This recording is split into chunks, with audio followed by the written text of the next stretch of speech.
Welcome to the third annual Level Up Project Management Summit. This presentation, Undisciplined by Design, will start in just a few minutes. Right now, I'll ask you to grab a sheet of printer paper that is blank on both sides and have a pen or pencil ready. If you don't have these items next to you, I'll give you about 30 seconds to go find them.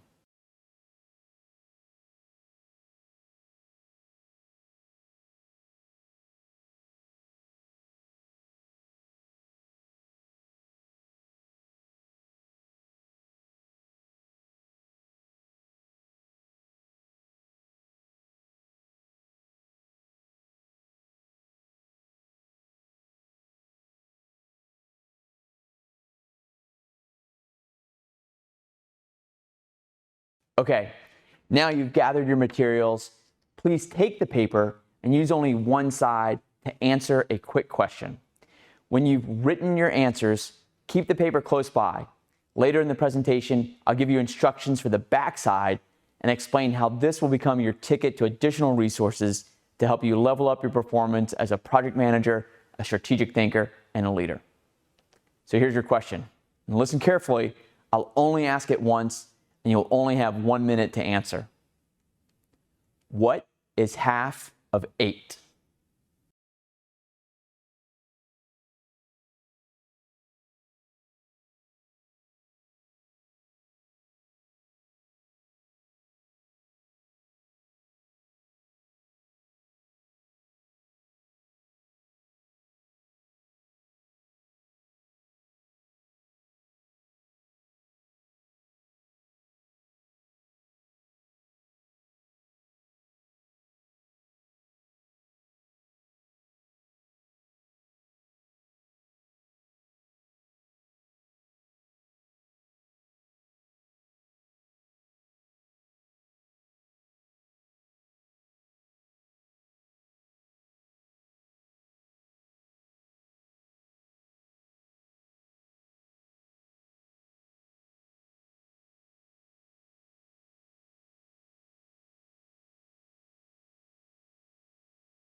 Okay, time's up.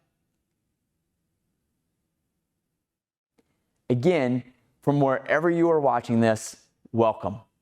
My name is Jason True, but I go by Toga. And for those who know me, know that my nickname is less Animal House and more Ancient Athens with a little bit of New York City's oldest bike shop mixed in. Toga is actually my call sign for when I started my professional life, which was as an F-15 pilot in the U.S. Air Force. After graduating from the Air Force Academy in 1999, I spent the next decade in various operational assignments that included everything from air patrols over the Capitol to working with international partners to protect friendly forces in Afghanistan. And I was fortunate to have some amazing experiences with some amazing people. As wonderful and exciting as that was, and as grateful as I am to have the opportunity to live out a childhood dream, there was actually something even more exciting that I couldn't predict. It started when I went back from the cockpit to the classroom. And when I arrived at Maxwell Air Force Base in Montgomery, Alabama, I simply thought I was there for a year-long master's degree program, essentially the Air Force version of an executive MBA. And I thought it was just going to be a momentary interruption to my flying career. Instead, it turned out to be a pivot into what I now realize is truly my passion, and that's education. But not just abstract ideas from an ivory tower, but rather concepts and techniques that really help others perform, that enable them to realize their potential, and that help them multiply their impact and do good work in a difficult world. And again, I was able to do some amazing things with amazing people working in amazing places, from Ivy League schools on the East Coast to Silicon Valley icons on the West Coast, and a lot of teams working in government and industry and academia in between. So how does any of that relate to you? What makes me qualified to help project managers level up? Why am I here? You know, I'm not sure. To be honest, I didn't even know your world existed. And then when I researched project management, I understood why I didn't know. Reading articles such as 5 Signs You Should Be a Project Manager, I realized, wow, this is not me. You see, when I talk to groups such as Chick-fil-A or the Air Force Research Lab, I'm there to talk about topics such as creativity, storytelling, and the magic that can happen when team members feel safe and supported and stretched in meaningful ways together, and how all these can contribute to a culture that prioritizes learning, agile adaptation, and even playfulness. And when I talk about my passion for education, I realize that the part that really lights my heart on fire is innovating education so we better educate innovators. So I'm the guy trying to get others to, run with scissors and break glass and ask for forgiveness instead of permission. I'm, not the one who's talking about checklist compliance or process improvement or detailed planning or any of the other elements of what you do when you manage a project. However, I will say that while this world of project management seems somewhat foreign to me personally, at least I understand, or at least started to appreciate, why so many vets like you are involved with this and why so many people on LinkedIn have PMP behind their names. It's because it matches what we often do as military professionals. The skills we master, such as being detail-oriented, conducting objective analysis, and using rigorous planning. I'd even say this goes beyond an approach to certain tasks and becomes a part of how you've learned to see the world and how to maneuver within it to achieve your goals. So if I could make up a new phrase, I'd call it maybe project manager-ness, which is a little clunky, but you get the idea. It's that even when you're not formally doing a project manager type work, you still have this identity as a project manager professional. And it guides you, it helps you frame the world, helps you make sense of a challenge, what tools to use, which advice to, whose advice you should seek, which standards to apply, and how to even measure success. This is similar to what academics would call a discipline. For example, there's a discipline of history. I know from my own work earning a PhD in the discipline that history has its own unique ways of thinking and communicating that are applied to problems that it deems worthy of historians' attention. It's not better or worse than other disciplines such as political science, it's just different. So, for example, a political scientist may use rigorous statistical models and theories as their scholarly tools, whereas as a historian, I think primarily in terms of narratives and primary sources. Now, briefly consider the word discipline. It has other meanings, as we know, especially in the military. It conveys a sense of order and strict boundaries. This is not a coincidence, by the way. Academic disciplines expect their members to be more or less disciples, a word that obviously shares the same root as discipline. This brings me to my first of 3 philosophical points for today. And that point is this: all views are partial. And I mean partial in both senses of the word. First, partial can mean incomplete. So all perspectives are only one smaller part of a larger, holistic context that no one individual will be able to see. In other words, to see a situation from one angle means that there's other angles that are not observable. Second, partial can also mean biased. A bias is a prejudice or a preference for assessing what we perceive. You can see how the errors compound. We don't see the full picture, and what we do see is more or less blurred because we're human. And while there are some ways to mitigate the vulnerabilities inherent in the claim that all views are partial, I readily accept this as fact and look for ways to, as they say in the software world, turn it into a feature and not a flaw. But I'm getting ahead of myself, so I'll pause that discussion until we get to the final section, which is when I'll offer some practical ideas. The point I want to highlight right now is that project manager-ness and disciplines and partial perspectives may remind some of you of another term we often use: paradigms. And that connection is loosely accurate, but here's a distinction. In some cases, paradigms are incompatible, and this is especially evident in the history of science. For example, either the world revolves around the Earth or it doesn't. And once we know it doesn't, there really isn't much value to replicating the math of the earlier paradigm. It's a sort of a one-way door, if you can imagine. But this isn't true with the example of the historian or the political scientist. Both have something unique to say about the same event. And if someone has the agility, the mental ability to switch back and forth between different disciplines to overlap those divergent perspectives and hold them in creative tension, that's a strategic skill of the highest order. So to understand why, let's take a short, 3-minute detour to briefly sketch out two more philosophical ideas. Yes, I know, more philosophy, but remember, there's a reason I go by toga. But I promise we'll come right back to the world of what's useful to you. Of course, I've actually snuck some philosophy in there with my first point of view that all views are partial. Here's my second assertion. We live in a world that is wicked once over. Now, what does that mean? I mean that the world is wicked in two ways. First, comes from the sense of wicked as evil. But more accurately, this means the world is full of disagreements and competition and even danger. The second meaning comes from the world of design, which uses the phrase wicked problems to describe challenges that resist comprehensive or conclusive solutions because the context is just too dynamic and disorderly. In these situations, even defining the problem is itself problematic. To better understand this second notion, it may be useful to describe the opposite of a wicked problem, which is known as a tame problem.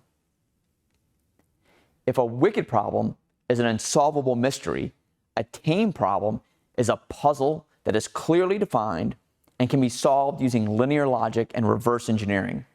In other words, we start with the end state in mind and can work backwards in a methodical manner to get a clear solution that we can all agree on. So when I say we live in a world that is wicked once over, I mean wicked in the sense of danger and disorder. We, as vets, aren't usually surprised by either one.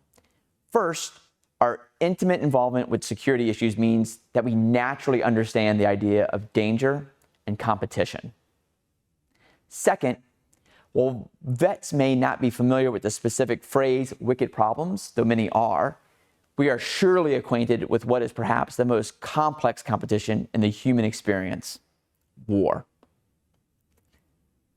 While vets may have an advantage, in other words, in navigating and nudging this doubly wicked world, actually all humans have this capacity, which brings me to my third and final philosophical point. It's about design as the first tradition. Of course, that begs the question, what do I mean by design and what do I mean by first tradition? To answer both, we'll go far back in world history and move very fast over 1,000 years forward, so hold on. A few moments ago, I contrasted the academic disciplines of history and political science. An even more stark contrast can be drawn between what some consider to be the most fundamental division in human knowledge: it's art versus science. Art is generally considered to be subjective and expressive. On the other hand, science is objective and explanatory. There is, however, a third way of understanding and acting upon the world that is linked to our innate gift for imagination, and that is design. Design operates in both the subjective and objective realms in order to conceptualize changes to the world intended to produce some advantage. In other words, design can be defined as an agile adaptation that is inspired through imagination and honed through action. Design is actually so integral to our existence that some scholars argue that it is the defining characteristic of our species, the fundamental form of human knowledge and intelligence. Moreover, the skills of design preceded art and science, which is why it's called the first tradition. Humans, for example, conceived, constructed, and creatively employed artifacts such as woven branches or stone tools before anything about the process was scientific or artistic. In other words, well before we developed traditions for systematic observation, controlled experimentation, or creative expression, we learned how to figure out our problems through a cycle of thinking and tinkering, by imagining what could be and then learning through our attempts to turn those insights into action. And this is still what most of us do on a daily basis to figure out how to navigate this wicked world. Of course, as human civilization progressed, work became more specialized. Those professions that relied heavily on those natural design skills, fields such as architecture, manufacturing, and even strategy, well, they developed certain techniques for advancing design even further. About a half a century ago, scholars began to study how those designers think, and they uncovered some interesting insights about the most effective ways to design.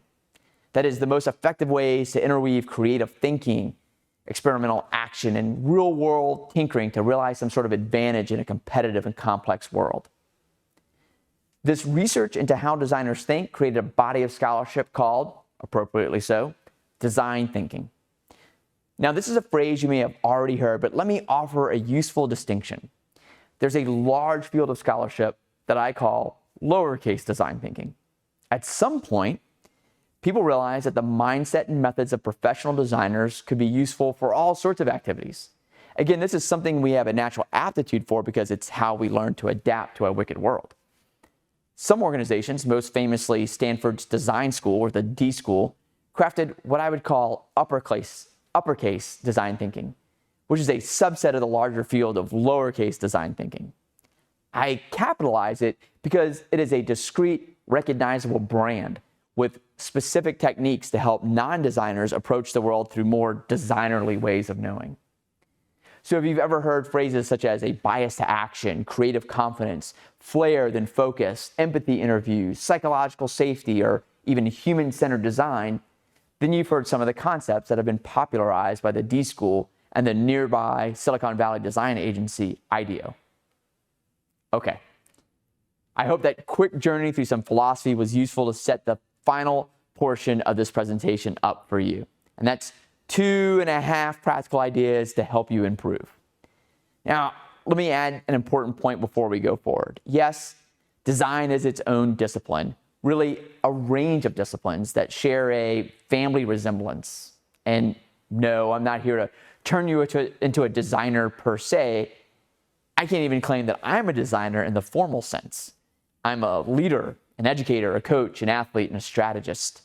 But design is a field I admit I admire, but I certainly have not mastered. I'm an amateur. Still, flirting with design thinking for the better part of a decade, that is practicing moments of intentional, explicit design, has given me new appreciation for the skills that have made me better at all those other things that I do, leading, coaching, teaching, and so on. And it is this sense of what I call designfulness that has colored how I see the world and how I maneuver within it. In other words, I've been taking some of the core concepts of design thinking: empathy, collaboration and co-creation, creative confidence, divergence and convergence, reframing, and a bias to action. And instead of applying it in a formal design effort, I've used it as another perspective to guide my professional and my personal life. By the way, I highly recommend doing this for yourself. Take some courses in design thinking, facilitate some design sprints, just play the role of designer and see what you come up with. If you already have experience doing those things, you'll likely recognize how these common themes of design thinking inspire the specific practices I'm about to recommend. Perhaps the single greatest lesson I've learned is captured in the title of this presentation: the value of being undisciplined by design. That's not undisciplined in the sense of negligence or malicious disrespect. Rather, it's undisciplined in the sense that you're not stuck in a single discipline or a single paradigm. You're not, in other words, a disciple to a single way of viewing the world. And that you deliberately cultivate and design a way to consider new perspectives, to try new tools, and to push against the boundaries of your field in ways that may seem irreverent, but are actually irreplaceable if you want to innovate. And now we'll cover 3, really 2.5 ways to do that. The first is a saying that comes from the world of improv comedy, but has been adapted and adopted by designers as well. Yes, and. Yes, and is a cardinal rule in improv because it allows the scene to develop by building on whatever ideas have already been put forth. And it does so in a way that affirms instead of shutting down ideas through critique. In other words, instead of quickly thinking of reasons why an idea won't work, this idea of yes and accepts all ideas and adds new variations or even new ideas that come to mind. This type of activity is often called divergent thinking because we purposely push past the first sufficient ideas and try to get as many different ideas out as quickly as possible, even if they're obvious or silly or even wrong. Let's use the example of the question I asked at the very start of the presentation. What is half of 8? Typically, people automatically make some assumptions to frame the question in a way that yields a single, very clear answer. We've been disciplined, in other words, to interpret half as a mathematical operation. But what if it's not? What if it's visual?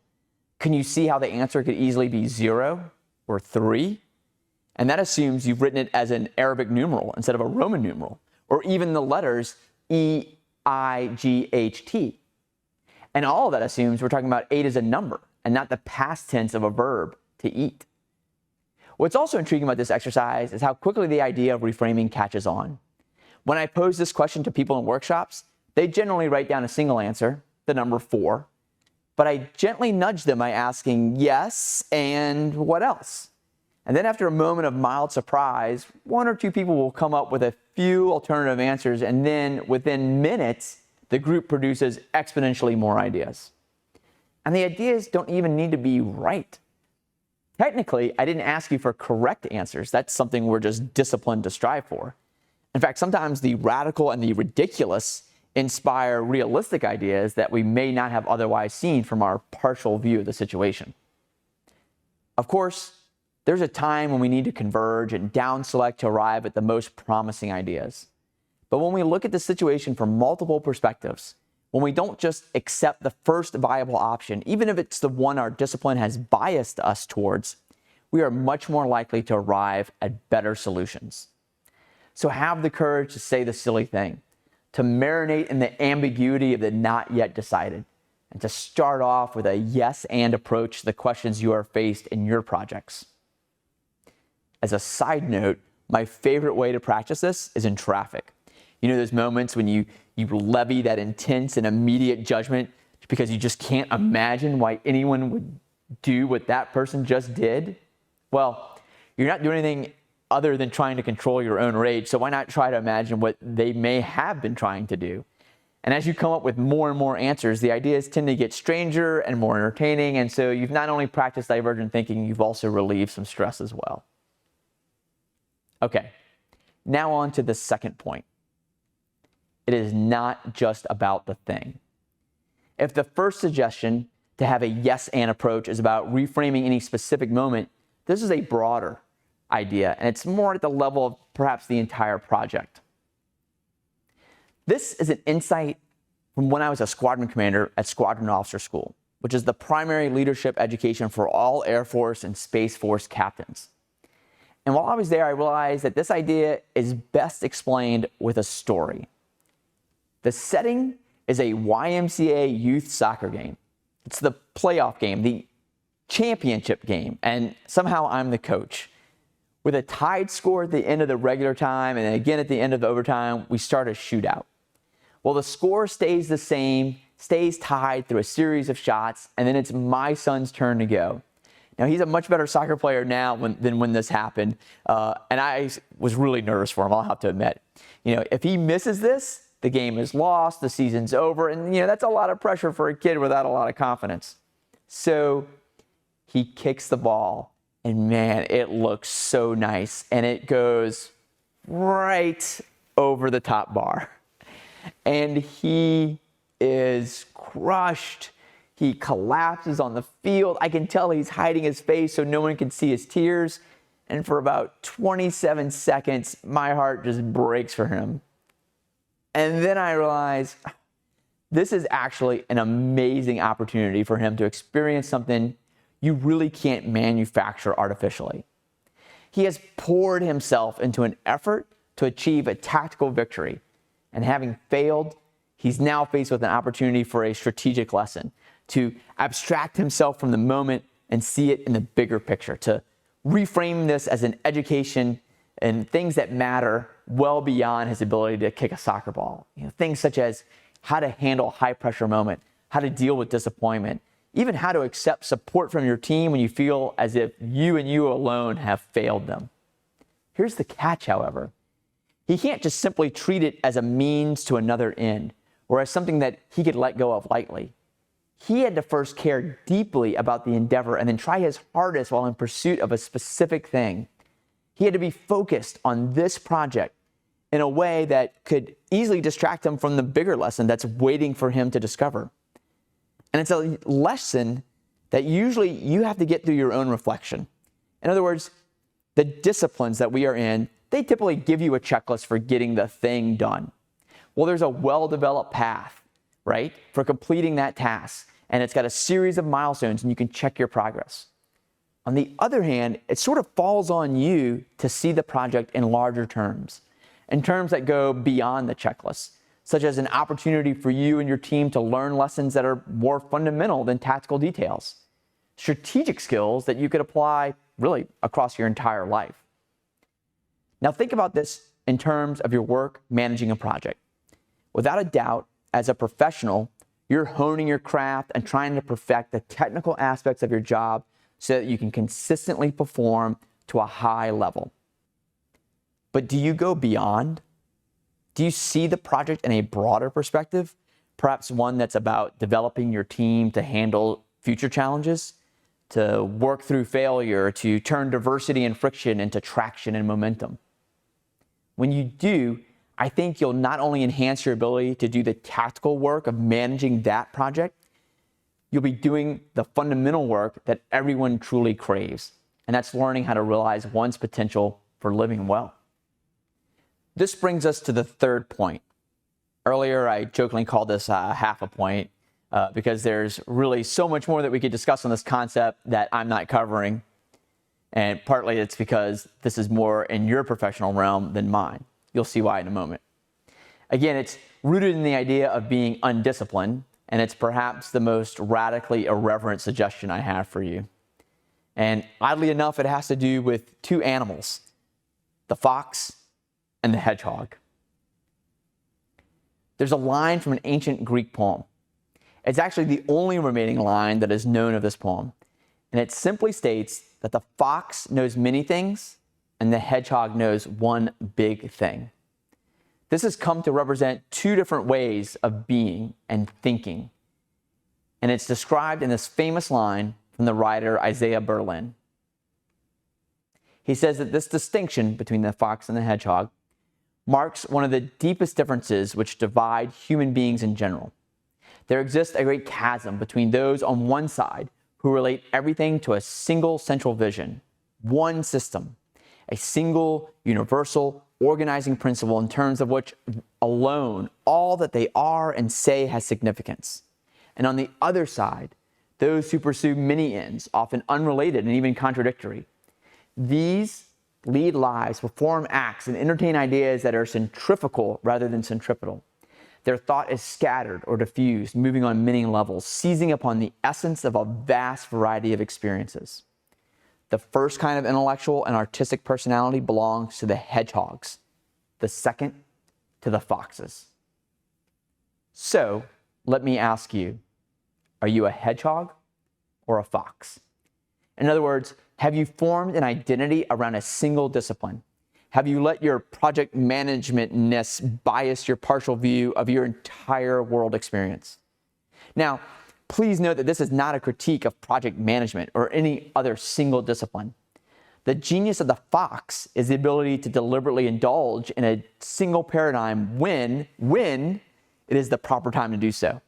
And other times, the proper approach may be to combine ideas from multiple paradigms, even when they appear to be in conflict with each other. The tenacity of the hedgehog, however, makes them a slave to a single partial view, whether that's the right one or not. So practically, What does it look like to be more like the fox? The first thing is that you need to make a strategic assessment at the start of a project as to whether your toolkit fits this specific context. If the answer is that every problem can be solved through project management, I'd be suspicious. It's like going to a surgeon who thinks that every illness requires surgery, or that old saying about operating with a single tool. When all you have is a hammer, every problem looks like a nail. So what kind of problems are amenable to project management? I'm not sure. And that's why this only counts as half an idea. You're the experts in this discipline, and so I leave that question up to you. But I'll offer this suggestion. You can enhance your understanding of the boundaries of your craft by being a little undisciplined, by being like the fox and dabbling in a variety of fields, entertaining diverse ideas, exposing yourself to a variety of people who think, act, and look differently than you do. And you can design your life in a way that you can say yes and to situations that press up against the edges of your comfort zone. Because fundamentally, a world that's wicked once over is a world in which the most appropriate identity is not the single discipline. It's not the master of a single set of techniques. It's the humble, curious, playful learner. Hopefully, that's the approach you've taken during this presentation and all the presentations at this summit, and is my approach too. So help me learn how I could have done better. Here's how. Turn that piece of paper over to the blank side, opposite of where you answered the first question. Then write down these 3 starters. I like, I wish, I wonder. Then take a few minutes to think about this presentation and then complete the sentences to tell me what you liked, what you wished I did differently, and then a suggestion. You can take a picture of your feedback or type out the answers and send it to me via LinkedIn. And in exchange for your time and effort to do that, I'll send you a hyperlink to additional resources that may help you level up. I want to thank you in advance for that feedback. And I also want to thank the organizers for inviting me here. Still not sure why, but hopefully you, the audience, can answer that for yourself. Thanks.